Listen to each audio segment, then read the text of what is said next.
မင်္ဂလာပါညီကိုတို့ဒီနေ့ကျွန်တော်ထိုးခဲ့တဲ့ Japanese ငါးပုံရဲ့အတွေ့အကြုံတွေနဲ့ဒီပုံမှာသုံးသွားတဲ့စီမျိုးစားနာမည်သုံးသွားတဲ့ app နံပါတ်တွေကိုအသေးစိတ်ပြောပြသွားမှာမို့အဆုံးထိကြည့်ပြီးတော့ကြပါဦးဗျကျွန်တော်ရဲ့ client ရဲ့ကဒီပုံလေးထိုးခြင်းဆိုပြီးလာတယ်ဗျအဲ့မှာရင်ဘတ်ပုံကတော့ဒီလိုအနီးကလေးဆွဲပြီးကာဗွန်ကောက်လိုက်လို့အဆင်ပြေတယ်ဗျလက်မောင်းဘက်ကပုံကတော့တခြားဒီဇိုင်းကိုရှာတော့တာပေါ့ကျွန်တော်ရှာရင်းနဲ့ဒီပုံလေးကိုရွေးလိုက်ပါတယ်လက်မောင်းပုံနဲ့ရင်ဘတ်ကြားတဲ့ကိုတော့နည်းနည်းလေးလက်တန်းလေးဆွဲပြီးဖျက်ညက်ကလောက်ရပါမယ်ဒီပုံမှာသူကငါးကိုအနီအောင်ထွေးသွားဆိုပြီးတောင်းဆိုလာတယ်ဗျအဲ့တော့ကျွန်တော်တို့လက်မောင်းရင်ဘတ်အကျယ်ဝင်းကိုတိုင်းပြီးတော့စတင်လိုက်ပါတော့တယ်အရင်ဆုံးရင်ဘတ်ပုံကိုကတ်ပြီးကောက်ချောင်းတွေကိုအရင်ထိုးလိုက်ပါတယ်ပြီးရင် Black Gray ရဲ့ theory မှာအရင်ဆုံးတုံးတွေကိုအရင်ထိုးရပါတယ်။အဲကြောင့်အရင်ဆုံးတုံးတွေဖြစ်တဲ့ shade တွေကိုအရင်လိုက်ထိုးပါတယ်။ Japanese ပုံတွေကကောက်ချောင်းအသားပေးထားတဲ့ပုံတွေဖြစ်တဲ့အတွက်ကောက်ချောင်းအယူရဲ့နေရာမှာအရေးကြီးပါတယ်။ဒီတစ်ပုံလုံးကိုကျွန်တော် 14RL နဲ့ထိုးရပါတယ်။သုံးသွားတဲ့ဆေးကတော့ Dynamite Triple Black ဖြစ်ပါတယ်။ရှင်ဘတ်နေရာကတော့ခံစားဘူးသူတိုင်းသိပါတယ်တော့အသေးသေးထိအောင်နာတာပါဒီမှာတော့ကျွန်တော်ထုံစည်းပြီးထိုးရပါတယ်ထုံစည်းကလည်းသိတဲ့အတိုင်းပဲတနိုင်လောက်ပဲခံတော့ကျွန်တော် client ရဲ့ကမျက်နှာအတော်ပြက်နေပြီလားကျွန်တော် client ရဲ့ကခံနိုင်အတော်နေတာတဲ့အစားအနာကိုမခံချင်တာကဘော်ဒါအရင်ကြီးဆိုတော့သိတဲ့အတိုင်းပဲအတင်းကိုနောက်နေ့မှထိုးတော့မယ်လောက်ရတယ်ဒီနေ့တော့ကျွန်တော်တို့ဒီလောက်ပဲပြီးလိုက်ပါတော့တယ်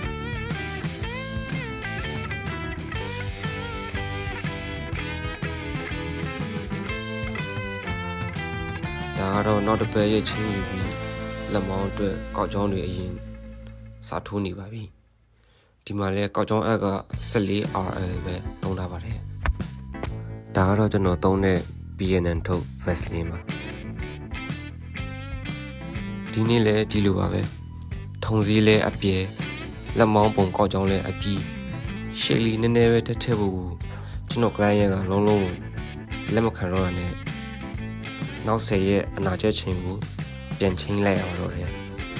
ဘော်ဒါရင်းနေဆိုတော့တော့လောက်တာဒါကတော့နောက်10ရက်နေ့အနာကျက်ချင်းရချင်းထည့်ယူပြီးအရင်ဆုံးအမောင်ဆုံးဖြစ်တဲ့ရှေ့လီကိုအရင်လိုက်ဖြစ်နေပါပြီ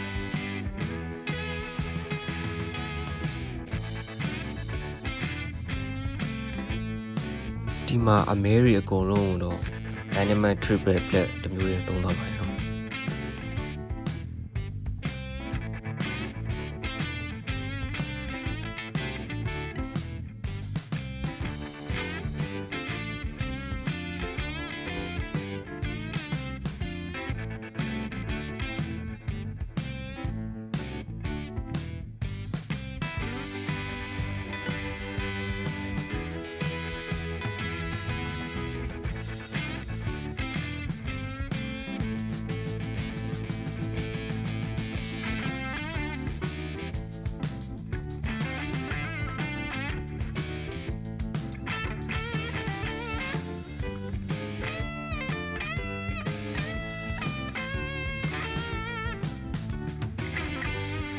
ကဲဒီနေ့လဲဒီလောက်နဲ့ပဲပြီးတော့ပါတယ်မပြီးလို့လည်းမရဘူးဗျကျွန်တော် client ရဲ့ငိုတော့မယ်မျက်ရည်ပါဝဲနေပြီကျွန်တော်တက်တူအားတေကကိုလဲရဖို့ကိုစိတ်ရှိရတယ်လို့မျိုးကိုရဲ့ client အပေါ်ကိုလည်းစိတ်ရှိပြီးလိုအပ်တယ်ဗျ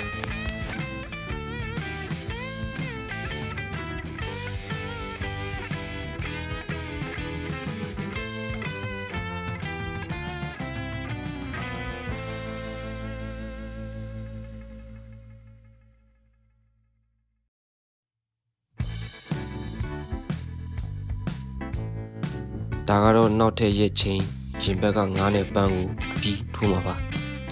အဲ့ဒီမှာသုံးသွားတဲ့ဆေးရဲ့နာမည်တွေကိုထိုးရင်းနဲ့ပြောပြသွားပါမယ်အဆုံးထိပြီးအောင်ကြည့်သွားကြပါဦးနော်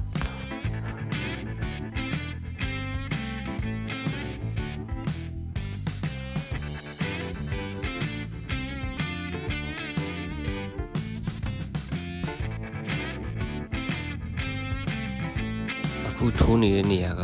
ရေလိုင်းနေရာပါရေလိုင်းတွေကိုထိုးရင်ကျွန်တော်ကစီ50ပဲထည့်ရခွင့်နဲ့ထိုးရတယ်ထိုးလို့ချင်းအယောင်ရင်းတယ်လို့ရှိနေပေမဲ့အနာကျက်စီးကြတဲ့ချိန်အတော်လောက်ရတယ်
အရင်ဆုံးပင်ဖယ်ခုံးနေတဲ့အဖျားနေရတယ်အပြာရင်းအောင်သုံးထားပါတယ်ဒီစီးကကိုရီးယားနိုင်ငံထုတ်စီးအမျိုးအစားပါကျွန်တော်စမ်းသုံးကြည့်ထားတာပါထိုးရတာစီးကနည်းနည်းလေးကျဲပါတယ်အသားဖြူတဲ့သူတွေနဲ့မှအဆင်ပြေမဲ့စီးပါ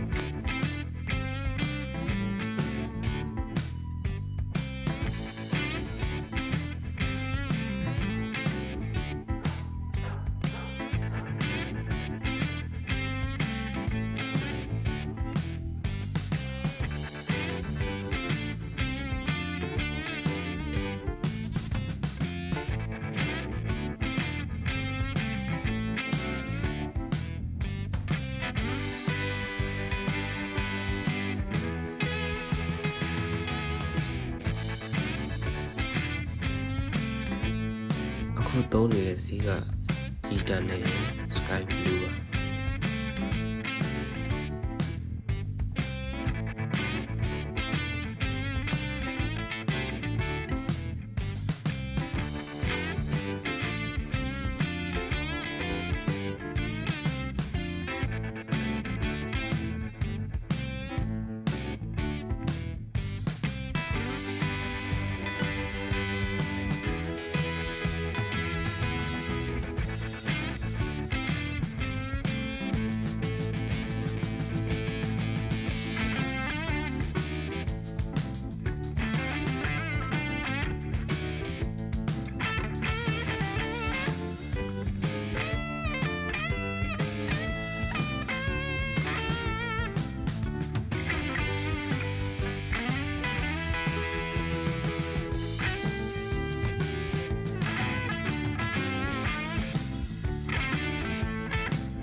ဒါကတော့နောက်တစ်ပတ်ရဲ့အချိန်ပါရေဘက်ကပုံကတော့အနာချက်ကစားလေးပေါ့ဒီတစ်ခါမှတော့ငါ့ကိုအယောင်ဒီနဲ့အသက်သွင်းပါတော့မယ်သုံးထားတဲ့အနီရောင်ကတော့ Eternal ရဲ့ Lightning Red ပဲဖြစ်ပါတယ်ဒီငါရဲ့အယောင်ကတော့ကျွန်တော် client ရဲ့သူ့အကြိုက်ပေါ့နော်ငါးတကောင်လုံးကိုအနီရောင်စူးတောင်တဲ့ရည်ရက်ကိုတော့လိမ္မော်အဝါအစိမ်းကိုသုံးထားပါတယ်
စူးတောင်တဲ့အမီးနေရာကိုတော့လိမ္မော်နဲ့အဝါကိုသုံးလာပါတယ်အဝါကတော့အခုထူပြီးချင်းမှအယောင်မပေါ်သေးဘူးအနာကျက်ပြီးမှအယောင်ပေါ်ပါ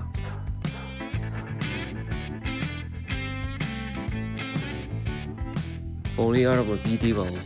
ငါကြီးကွန်ကြားပန်းပွင့်ကြားတွေမှာအဝါရောင်လိုက်ဖြစ်ဖို့ကြံပါသေးတယ်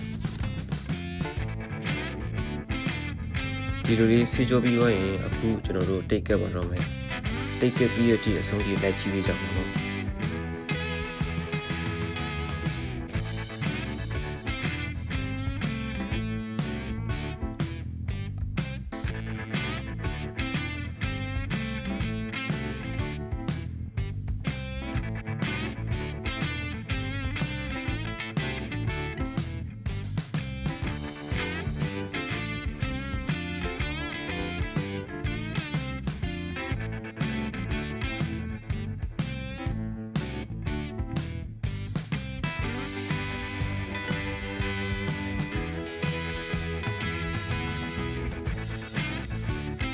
ထိုးပြီးရင်ဒေချာလေးဆေးကြောပြီးချောင်းထားမယ်နော်ပြီးမှဒီ PU film tape waterproof လို့လည်းခေါ်ပါတယ်ဒါကိုလေးမခေါ်အောင်ဒေချာလေးကပ်ပေးရပါမယ်ဒီ ဒီလိုကတ်တာကပါတွေ့လဲဆိုတော့အနာကိုဘက်တရီယာပိုးတွေမွေးအောင်ကောက်ွယ်ပေးဖို့ပြီးရင်ရေမွေးအောင်အနာမဖြစ်အောင်ကောက်ွယ်ပေးဖို့နဲ့အနာမြင်မြန်ကျက်အောင်လို့ကပ်ပေးခြင်းဖြစ်ပါတယ်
ဒါကတော့9ရက်မြောက်တိတ်ခွာပြီးအနာကျက်ကစားရလဲလေးပါအဆုံးထိကြည့်ပြီးတဲ့အတွက်ကျေးဇူးအများကြီးတင်ပါတယ်ဗီဒီယိုလေးကိုကြိုက်နေတဲ့ရင် like and comment လေးရေးသွားပေးခဲ့ပါဦးနော်နောက်ဗီဒီယိုတွေကြမှာပြန်တွေ့ကြမယ်ဗျာ